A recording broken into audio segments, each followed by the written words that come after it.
I want to talk to you today about orchids and their teachers. Because we know that orchid kids, almost by definition, are more sensitive than other kids to the environment, right?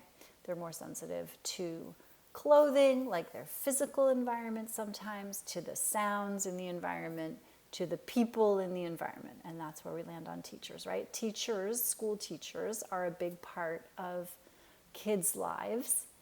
And when there's a good fit, it's really lovely. And those people can have a really, really great influence on children. And when there's a not such a great fit, that's okay for lots of kids. Most kids, in fact. Most kids can deal with a teacher who is not their cup of tea. And in fact, it's really important that we learn how to deal with people who are not our cup of tea, okay? So, but that being said, there are some children, and again, we call them orchids around here, they're not ready developmentally, mentally, emotionally, cognitively to deal with that level of disconnect between in the fit with their grown-ups. And there will be times in your orchid's life when you might want to really be mindful about the kind of teacher or the characteristics of the teacher whose class your orchid is in. I totally understand that sometimes we don't get to choose that person. And so that is what it is. And it's okay. You're going to know that the teacher isn't a great fit from your orchid's behavior, from your child's behavior, either as they go to school or as they come home from school or while they're at school.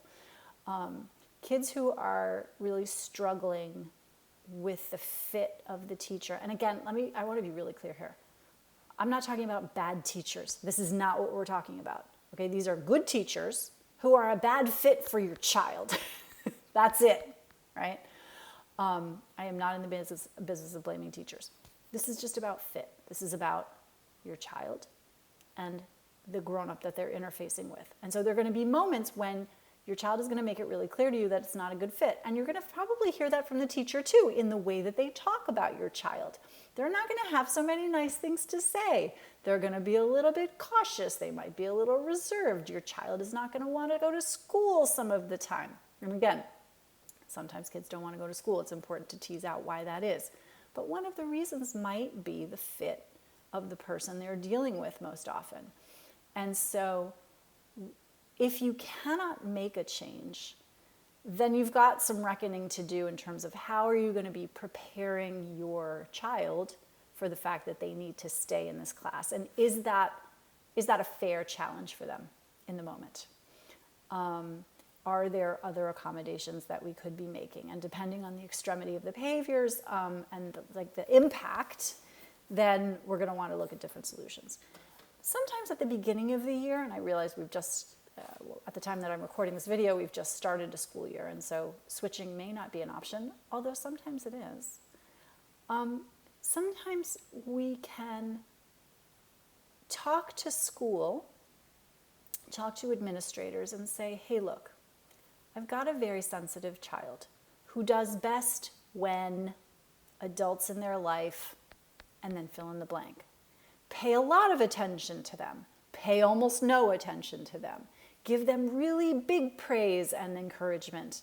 Let them do their own thing. Like, again, it's not about the specifics of the child. It's about the fit between the child and the adult. And so sometimes you can go to the administration and say that, like, hey, we'd like to be mindful about choosing our child's teacher or helping you, partnering with you to choose our child's teacher. And so that can be a really positive experience, and you won't always get it right. And again, that's okay. We just want to make sure that we're putting supports in place if we get signals from either party that maybe it's not such a good fit. And if it's not a good fit, it's okay too. We sometimes learn exactly what we need to learn from the places where we are most uncomfortable and, quote unquote, miserable. We often learn the most there. And so if your child is having a hard time with their teacher, make sure you validate that they're having a hard time with their teacher. Yeah, you really do not like this teacher. This teacher is not a good fit for your learning style. It's really hard for you to learn from this teacher. You can do all of that. And you can still make it clear that, well, this is what we've got. Or you can make a decision about, okay, this is sort of rising to a level where we really need to make a different choice. I want to caution you. A little bit of discomfort is never a bad thing, right? A little bit of discomfort is a place where we can learn. There's a reason that an oyster needs sand, right, in order to make this pearl. It is literally the irritation around the sand, the secretion that makes this beautiful pearl. And so likewise, a little bit of grit, a little bit of resilience is a beautiful thing in a person. We just want to be careful, particularly with orchids, that it's not too big of a shift, right? And so if that teacher is not a good fit, you want to sort of figure out, all right, is this like I just coach my kiddo and we move through, or do I need to take more dramatic action?